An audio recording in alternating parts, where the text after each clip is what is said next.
did last year.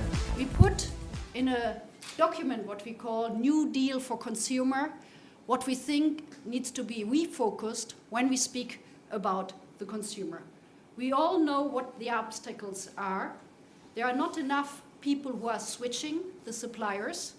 So right now, legally, we have an obligation that this should take in maximum of 3 weeks.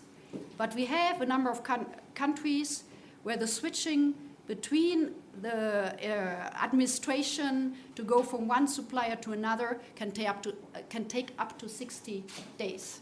So this is something we see still as an obstacle.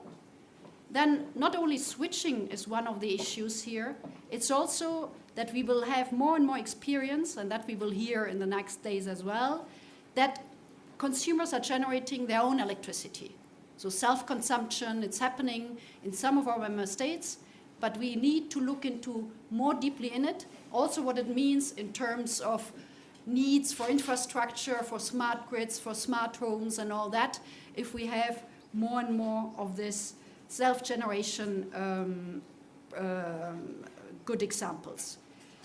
These good examples, success stories, we know some of them, but we also know that there are still a lot of barriers. It's a lot of our citizens who self-generate their electricity. They cannot or are not allowed to feed their electricity back to the grid. So others are forced to do so, though there is no clear line all over in the 28 of our member states. And I think there's another aspect which we are tackling. We are often too much concentrated on the supply side.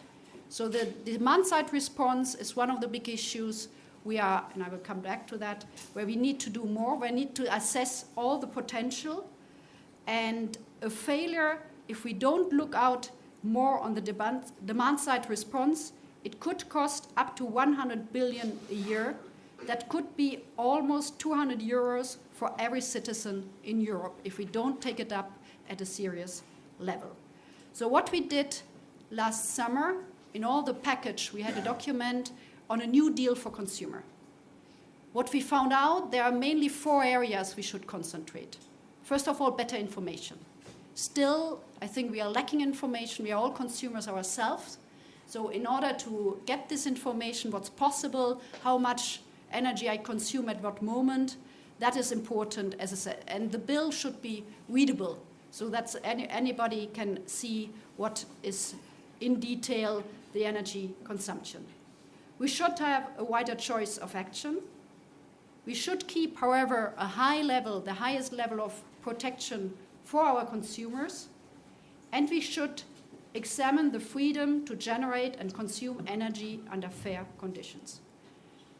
We are very pleased with the European Parliament, who just come out with a report by Griffin, by the member of European Parliament, who put some very concrete ideas in the report, like the end of termination fees when you switch a supplier, and a number of concrete obstacles in order to help overcome these obstacles, in order to make this switch or self-consumption or the consumer reaction, demand-side responsibility happening. What we are doing right now, and a lot of you are aware, we are working on different packages to include what we learned from lessons learned from the European Parliament's report on the New Deal for Consumer, but also on the market design, on the renewables, on energy efficiency. So we will come up late September, beginning of October, with a revision of our Energy Efficiency Directive, where we want to include some of these ideas, and also importantly on the Energy Performance of Building Directive. Buildings is still 40% of our energy are consumed in buildings. So whatever we can do, I'm not sure we can put it all in the revision of the directive, but it's also about more technology, more smart meters, but going beyond smart grids, smart homes, that this is more and more happening. The same goes for renewable energy package, which is basically the revision of the Renewables Energy Directive before the end of the year. We all are aware that we have a minimum target of at least 27% of renewables in the energy mix by 2030. That means also roughly 50% in electricity, and this will make a lot of changes and the need for flexibility both on the demand as well as on the supply side. So this flexibility, and that's why we come together with the revision of the Renewables Energy Directive, also which what we call the electricity market design.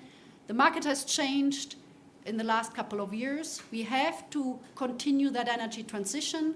We will have more and more intermittent renewables, and we have to adapt our legislation to that. And part of it is to responsibilize more the consumer.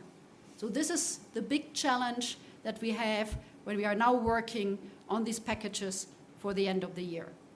And in order to have this energy union with a focus on consumer happening, we will also set up with a legislative proposal on governance, making sure that every member state have national plans for energy and climate up to 2030, which is not the case right now. So there's more predictability also on the national side.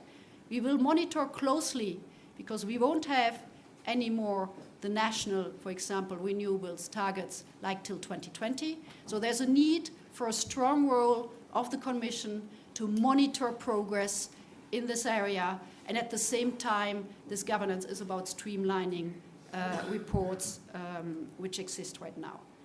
So this is the whole package. We are looking more and more on the retail side. By the way, we are also coming out with a new energy price and cost report in the next couple of months, where we compare developments of the wholesale price with a relatively stable development over the last couple of years, and the retail side, which is the part where there are some increases depending on the member states. And the main responsibility for that is that taxes, network charges, or renewable charges, depending on the member state. In the member state where I come from, it's obviously also the renewable charges. But in other member states, it's taxes, and Germany and Denmark, by the way, have generally the highest retail prices for industry and households. But this is an area we are working on. We want to make more transparency. We want to show what's happening in the retail side, and the focus is there to give more flexibility, more pro-consumer, more consumers to take part in that exercise.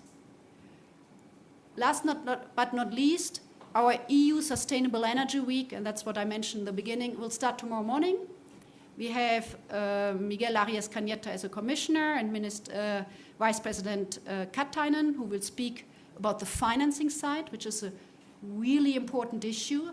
We have EFSI, the strategic fund, the Juncker Fund, where there's a key priority in the energy sector for energy efficiency, renewables, and infrastructure. And we had a communication out only 2 weeks ago. After 1 year of EFSI, the energy sector is the one who is using most or benefiting most out of the EFSI, but obviously this is not all. We have also the regional funds, Horizon 2020 and others, which we need to mobilize more to make this happening, certainly in the area of energy efficiency. Then there will be awards for good ideas for consumers tomorrow evening. And then there will be a lot of workshops, both in the Committee of the Region, in the Parliament, in the Commission buildings, on a lot of concrete ideas in heating and cooling, in governance, in the Mediterranean. So you are more than welcome to participate. And I'm looking forward now to the debate we will have here now. Thank you very much.